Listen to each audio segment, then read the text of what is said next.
Dear student, I am Munagar Vimal. In Mathematics of Standard 9, we are going to learn chapter number 1, number system, and it is part number 3. Here we are going to learn topic that is locating the irrational number on the number line. We know how can we locate any number on a number line. As we know that you have any scalar, any ruler that you can measure anything. So you know that on scale you can see that such type of numbers given that one to some digit. So there on that ruler, the edge of that ruler is such type of one line, and you can see that on that line you can find a number on that line. So let we here locate such type of numbers on number line, and in this lecture we are going to locate the irrational numbers on such type of line. So irrational numbers.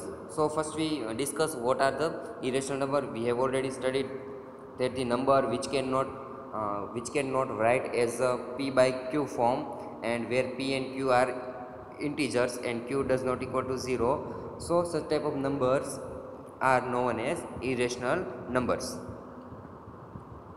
If any integer cannot be written as p by q, where p and q are integers and q does not equal to 0, then it is called irrational number. We are familiar with the symbol root, square root. We know that about this square root. We assume that it is the positive square root of the numbers. We know that how can we find the square root of any number. If given number is the square of any number, then we can find easily the square root of that number.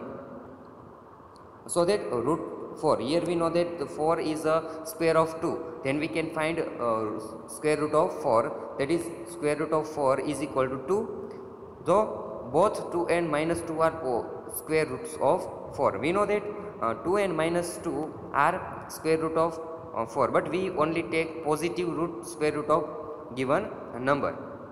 So we are familiar with such type of symbol.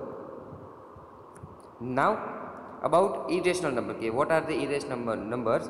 The Pythagoreans proved that root 2 is irrational number. Pythagoras है, उसने prove किया है कि root 2 है वो क्या है, तो के one type of irrational number. Later in approximately 425 BC, Theodorus of Cyrene showed that root 3, root 5, root 6, root 7, root 10, root 11, root 12, such type of numbers are irrational number. After proved that is root 2 is irrational number, after then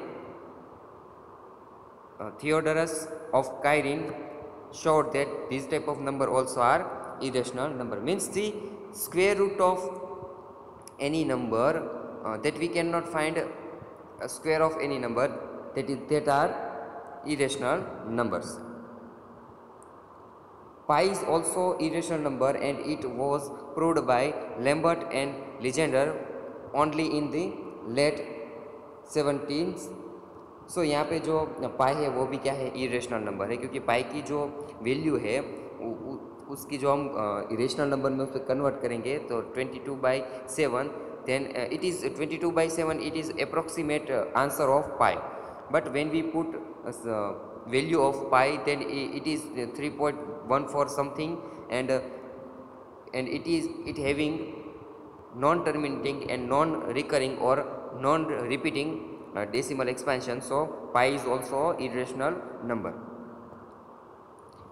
as here given, or 0.10, 11 0, 100, 11 0, here given such type of string of numbers, digits, we can find these all numbers are irrational number, because This given decimal expansion are such type of non-terminating and non-repeating decimal expansion, and we know that such type of decimal expansion are known as irrational numbers. You can see that यहाँ पे जो numbers दिए गए हैं उनमें जो decimal expansion है उनमें डेसिमल पॉइंट के बाद जो नंबर आते हैं वो रिपीट नहीं हो रहे हैं और वो टर्मिनेट भी नहीं हो रहे, तो इस टाइप के जो डेसिमल एक्सपेंशन है उसे हम क्या कहेंगे, irrational numbers.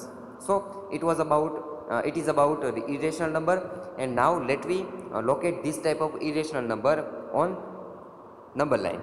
Then how can we put or locate the irrational number on number line?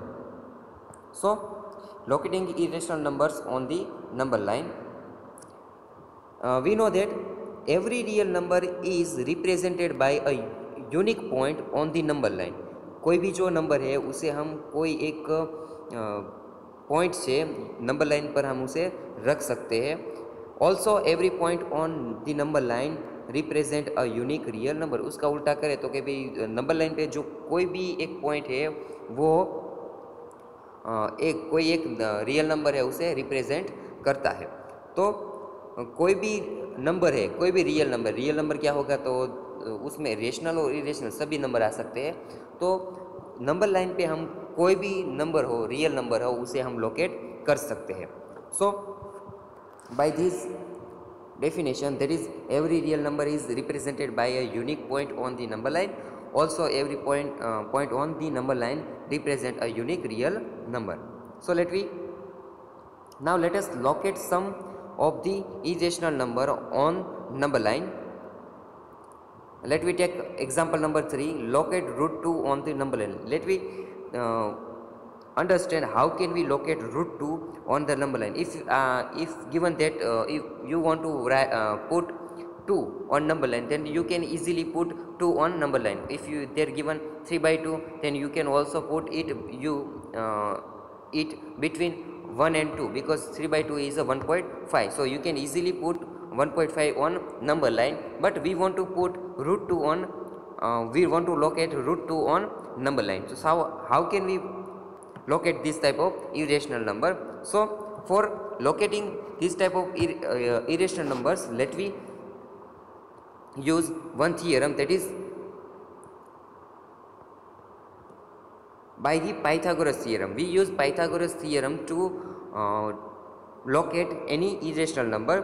तो Pythagoras theorem है क्या, तो यहाँ पे जो दिया गया है right angle triangle. Right angle triangle क्या होता है कि उसमें जो एक उसका जो कॉर्नर होता है वो क्या होगा, वो 90 डिग्री का होगा. तो यहाँ पे जो हमने दिए गए जो, तो यहाँ पे इसका एक एंगल होगा वो ए, बी और सी. यहाँ पे जो बी एंगल है वो क्या होगा, तो कि वो 90 का होगा. तो बाई पाइथागोरस थ्योरम क्या कहता है कि यहाँ पे हमें पता है कि ए ओ इसका जो एज है, इसकी जो साइड है उसे हम क्या कहेंगे, डायगोनल. और इस दो यहाँ पे साइड इसकी एज जो है वो दी गई है. So for any right angle triangle, जो पाइथागोरस थ्योरम है वो किसके लिए यूज़ होता है, तो सिर्फ इस तरह के राइट एंगल ट्रायंगल के लिए. तो पाइथागोरस जो थ्योरम है वो क्या कहता है कि डायगोनल स्क्वायर, जो इसकी डायगोनल स्क्वायर है which is equal to side square plus side square, means the diagonal square is equal to the sum of square of two edge of any triangle और side of any triangle. So we use this theorem to describe or locate root 2 on number line. So we take for any triangle, right angle triangle OAB, using the Pythagoras theorem, let me draw the, यहाँ पे जो में triangle दिए गए, चलो इसकी जो side है उनकी हम जो एज है, ए बी एज है उसको हम 1 और ओ बी है उसको क्या कहते हैं, ओ बी 1 यूनिट है. तो हम अब यहाँ पे हमें जो उसका डायगोनल है वो फाइंड करना है. तो हम इस डायगोनल है उसे फाइंड करने के लिए क्या करेंगे, तो कि पाइथागोरस थ्योरम यूज़ करेंगे. तो ओ ए स्क्वायर, यहाँ पे डायगोनल क्या है, ओ ए, तो ओ ए स्क्वायर इज इक्वल टू जो उसकी जो दो एज है, जो उसकी दो साइड है उसका स्क्वायर लेंगे, तो A B square plus O B square. तो ए बी क्या है 1, A B square plus 1 square plus 1 square and that is equal to 1 plus 1। So यहाँ पे ओ ए स्क्वायर क्या हम मिला हमको 2।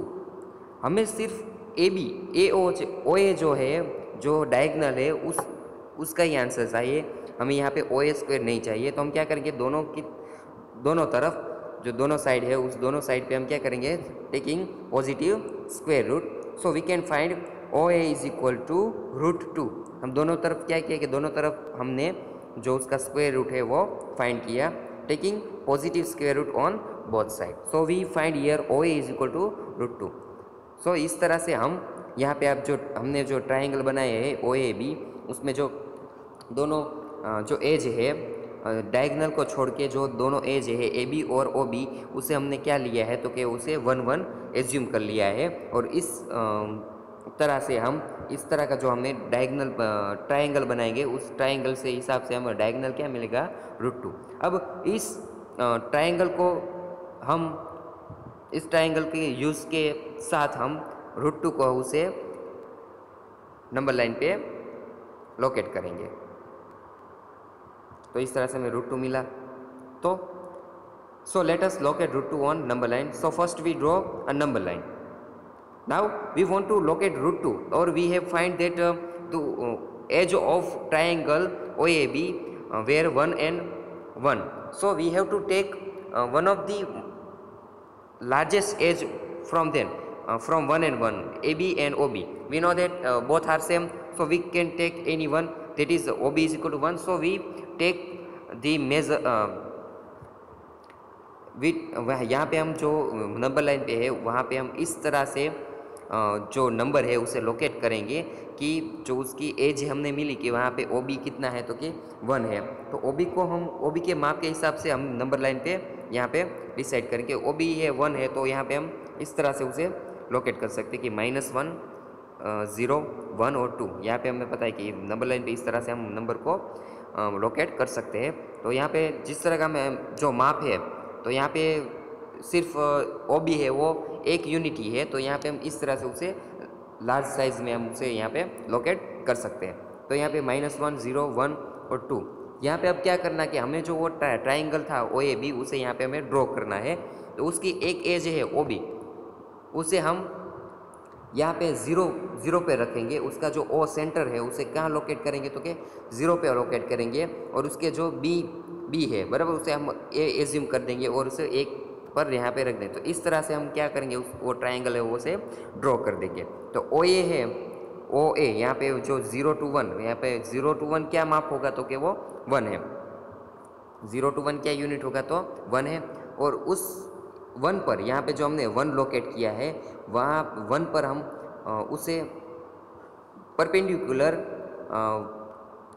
1 की एज वहाँ पे हम ड्रॉ करेंगे। तो यहाँ पे A और B जो ए बी एज है उसे हम परपेंडिकुलर जो नंबर लाइन है उसे उस पर हमें उसे परपेंडिकुलर ड्रॉ करेंगे।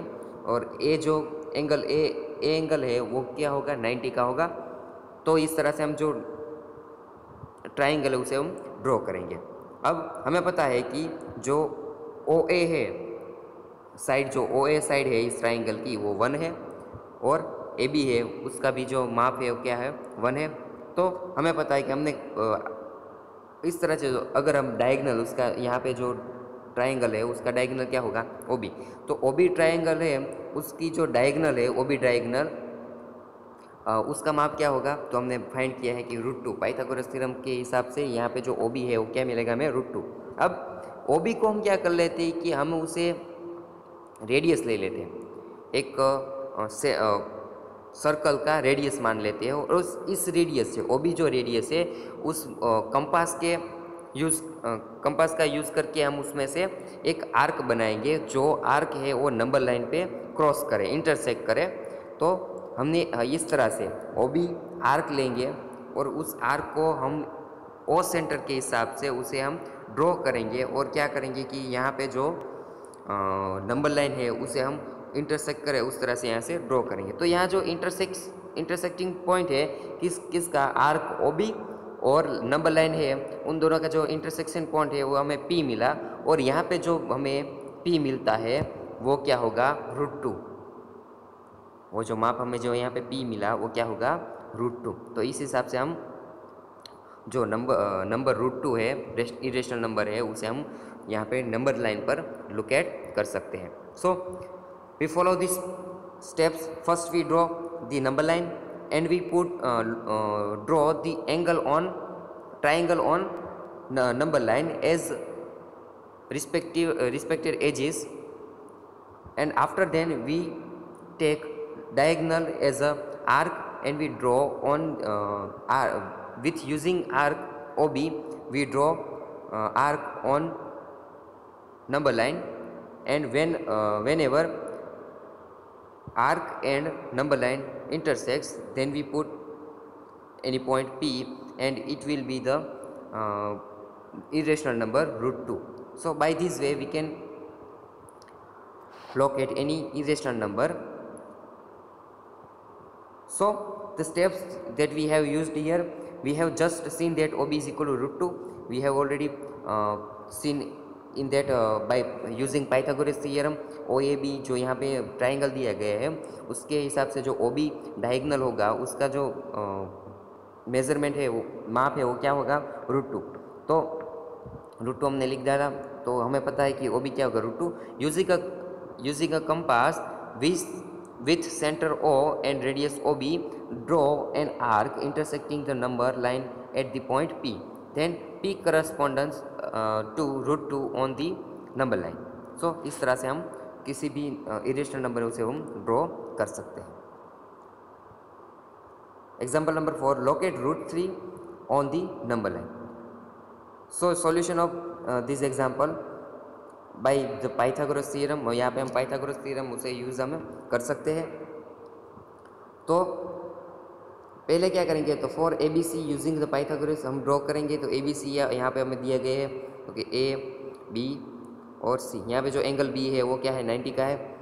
हम यहाँ पे अब हमने आगे एग्जांपल में जो एग्जांपल नंबर 3 है उसमें हमने √2 कैसे फाइंड किया था, तो कि AB उसको 1 लेके OB उसको 1 लेके और उसका जो डायगोनल है यहाँ पे हमने फाइंड किया था पाइथागोरस थ्योरम यूज़ करके। और हमने इस तरह से जो OA है, AC है, OA AC नहीं, यहाँ पे OA है, हमने √2 मिला था, तो यहाँ जो OA है उसे √2 यहाँ पे हमने इसे मिला था। तो अब ये जो ट्रायंगल है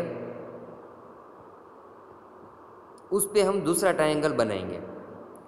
जो OA एज है, OA एज इस ट्रायंगल का जो OA एज है उस पे हम दूसरा ट्रायंगल बनाएंगे कि ए जो यहाँ पे जो एंगल A है उसे हम 90 का बनाएंगे। किस तरह से, तो इस तरह से हम इस दूसरा ट्रायंगल है वहाँ पे उसे ड्रॉ करेंगे। तो यहाँ पे एक पॉइंट होगा D। सो यहाँ पे जो AD एज है, AD एज वो भी हम उसका माप क्या रखेंगे, एक ही AD एज है उसका भी माप हम क्या रखेंगे, AD 1 यूनिट ही रखेंगे। तो अब हम फिर से पाइथागोरस थ्योरम यूज़ करेंगे, क्योंकि जो OAD जो हमने दूसरा ट्रायंगल यहाँ पे रखा है, जो we have put here the triangle OAB, it is also a right angle triangle. So we can find OD, the diagonal, by using Pythagoras theorem. So let us draw a right angle triangle OAD on OA side of OAB. For triangle OAD using the Pythagoras theorem, OD square is equal to OA square plus AD square. तो OA square क्या है, तो कि √2 है, √2 का square plus AD क्या है, तो कि 1। So the square of any square root is equal to itself, that we put here. So square root 2 का स्क्वायर है वो क्या हो जाएगा, 2 हो जाएगा, और प्लस 1 स्क्वायर दैट इज 1। तो OD स्क्वायर क्या मिलेगा हमें, 3 मिलेगा। और by now taking positive square root on both side we can find OD is equal to √3 because taking positive square root on both side. So इस तरह से हमने जो OD है वो क्या मिला हमें, √3। चलो अब इस ट्राइंगल को फिर से हम कहाँ पे, तो क्या नंबर लाइन पे ड्रॉ करेंगे इस तरह से, और इस जो आर्क है ओ को हम सेंटर लेंगे और आर्क है ओडी उसे हम ड्रॉ करेंगे, जो हमारी नंबर लाइन है उस पर हम इंटरसेक्ट करेंगे। तो जहाँ पे इंटरसेक्टिंग पॉइंट होगा वो क्या होगा, तो क्या वो जो √3 है वो irrational number point. So let us locate √3 on the number line. पहले हम नंबर लाइन ड्रॉ करेंगे। अब यहाँ पे हमने जो पहले जो ओ ए बी जो हमने ड्रॉ किया था, नीचे का जो हमने एक एंगल है, राइट ट्राइंगल है, उसे ड्रॉ किया था, वो पहले हम ड्रॉ करेंगे। तो यहाँ पे फर्स्ट हम ये इस तरह से नंबर लाइन पर इस तरह से हम नंबर ड्रॉ करेंगे। फिर यहाँ पे हम जो पहला वाला जो एंगल था उसे ड्रॉ करेंगे, जैसे कि आपको पता है। अब जैसे हमने दूसरा ट्रायंगल है वो यहाँ पे रखा था, वैसे हम ड्रॉ करेंगे उसे। So this type of triangle we put here, and now we know that we here D, और we know that B D is equal to 1, और उस तरह से हमने पाइथागोरस थ्योरम यूज़ करके जो ओ डी है वो डायगनल है ओ ए बी का, उस ओ बी डी का, उसे हमने फाइंड किया था। तो यहाँ पे उसे हम रख देंगे √3। Now once again we take arc O D and we draw it that intersects on number line, and we put the intersecting point of arc OD and number line is P, and the point corresponding to P will be √3. So √3 is correspondent to the point P. So the step that we have followed, we have just seen that OD is equal to √3, as we know that by Pythagoras theorem. Using a compass with center O and radius OD, draw an arc intersecting the number line at the point P. Then P corresponds to √3 on the number line. So इस तरह से कोई भी number है उसे हम find कर सकते हैं। अगर आपको √4 यानी कि 2 है उसे ड्रॉ करना, तो किस तरह से ड्रॉ करेंगे? इसी तरह से जो हमने यहाँ पे जो हमें फिगर मिली है उस फिगर पे हम दूसरा वाला ट्रायंगल रखेंगे कि जिसकी बड़ी वाली जो एज है वो क्या होगी ओडी, और उस पर हम जो डी है उसे हम 90 का बनाएंगे, राइट एंगल बनाएंगे, और उस पर हम जो यहाँ पे डी है यहाँ पे दूसरा एक पॉइंट आएगा ई, तो जो ई डी होगा वो 1 लेंगे हम। तो उस तरह से वहाँ पे हम पाइथागोरस है उसे यूज़ करेंगे, और जो ओ ई मिलता है वो क्या मिलेगा √4, और उसका जो आर्क हम ड्रॉ करेंगे तो किस पे आएगा 2 पे यहाँ पे आएगा। तो इस तरह से चलोगे किस तरह से सारे के सारे। तो now constructing square root spiral, कि इस तरह से जब हम एक के बाद एक जो हम ट्रायंगल है, राइट एंगल ट्रायंगल है, उसके एक पे एक रखते जाएंगे तो इस तरह का हमें स्पाइरल मिलेगा। जैसे कि हमने ऐसे ड्रॉ किया, तो एक इसके लिए था तो कि ये √2 के लिए। ओके, अगर हमें √3 फाइंड करना है तो वंस अगेन हम उस पर हम दूसरा वाला ट्रायंगल रख देंगे ऐसे, जिस पे हम जो उसकी एजिस है जहाँ पे P2 उसका पॉइंट होगा, और P1 जो एज है वो क्या रखनी है, हमें एक रखनी है। तो इस तरह से जो OP2 है वो क्या मिलेगा हमें √3, और इसका आर्क लेके हम ड्रॉ करेंगे तो जहाँ पर भी जो नंबर लाइन को वो इंटरसेक्ट करेगा आर्क, वो क्या होगा √3। अगर √4 बनाए तो फिर से हम एक ट्रायंगल रखेंगे, और यहाँ पे हम इसे P3, जो P2 यहाँ पे क्या हो गया वो 90 का होगा, और यहाँ पे जो P2 P3 है एज वो क्या होगी 1 की। तो इस तरह से हमें यहाँ पे √4 मिलेगा। तो इस तरह से हम ट्रायंगल रखते जाएंगे, और यहाँ पे हमें जो अलग अलग जो सारे के सारे जो ट्रायंगल है वो मिलते जाएंगे, और हम ऐसे ही ड्रॉ करते जाएंगे। तो इस तरह का एक स्पाइरल हमें मिलेगा। तो यहाँ से इस तरह से एक स्पाइरल, जो आपने शंख देखा है ना, शंख, उसमें जो स्पाइरल होता है उस तरह का जो स्पाइरल यहाँ पे हमें मिलता ही जाएगा। तो ये कंटिन्यूअस ऐसे ही चलता जाएगा। तो इस तरह से कोई भी जो नंबर आपको फाइंड करना है तो आप उस पर ऐसे ही ट्रायंगल, जो राइट एंगल ट्रायंगल है उसे बनाते जाएंगे विथ और उससे जो सेंटर ओ है उस सेंटर ओ लेंगे और आर्क है कोई भी आर्क है उसे हम जब नंबर लाइन पे ड्रॉ करेंगे तो वो नंबर क्या होगा, तो corresponding the point P. So now about homework. In homework exercise number 1.2 is similar to this type of example. So solve it. If there any query or doubt then you can call me.